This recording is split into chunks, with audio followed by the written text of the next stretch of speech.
नमस्कार शेतकरी बंधूंनो, तुमचे स्वागत आहे आपल्या नवीन व्हिडिओमध्ये।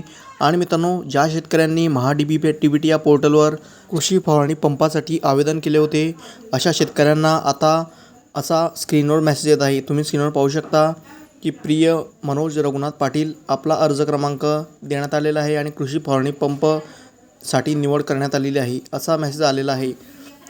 जर शेतकरी मित्रांनो, तुम्ही देखील या योजनेसाठी अर्ज केलेला असेल आणि जर तुम्हाला हा मेसेज आलेला असेल, तर तुम्हाला आता पुढील प्रक्रिया काय करायची आहे आणि तुम्हाला कसा पंप मिळेल याची सविस्तर माहिती आपण या व्हिडिओमध्ये पाहणार आहोत।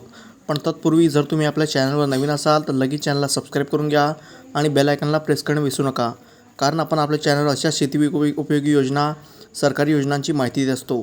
तर चला मग देर न करता व्हिडिओला सुरुवात करूया।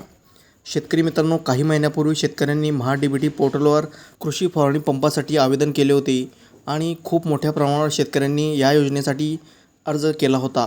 पण मित्रांनो, अद्यापही सरकारकडून या योजनेबद्दल काही माहिती किंवा प्रतिक्रिया देण्यात आलेली नव्हती। पण मित्रांनो, आता ज्या शेतकऱ्यांनी या योजनेसाठी आवेदन केले होते, अशा शेतकऱ्यांना आता मेसेज यायला सुरुवात झालेली आहे आणि तुम्हाला पुढील प्रक्रिया काय करायची आहे हे देखील तुम्हाला याच मेसेजद्वारे कळवण्यात येणार आहे।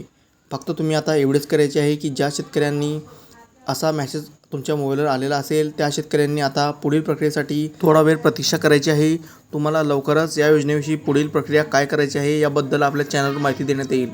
म्हणून जर तुम्ही अजूनही आपल्या चॅनलला सबस्क्राईब केलं नसेल तर लगेच चॅनलला सबस्क्राईब करून घ्या आणि पुढील योजनेबद्दल काय प्रक्रिया होणार आहे त्यासाठी आपल्या चॅनलवर नवीन नवीन व्हिडिओ येत असतील।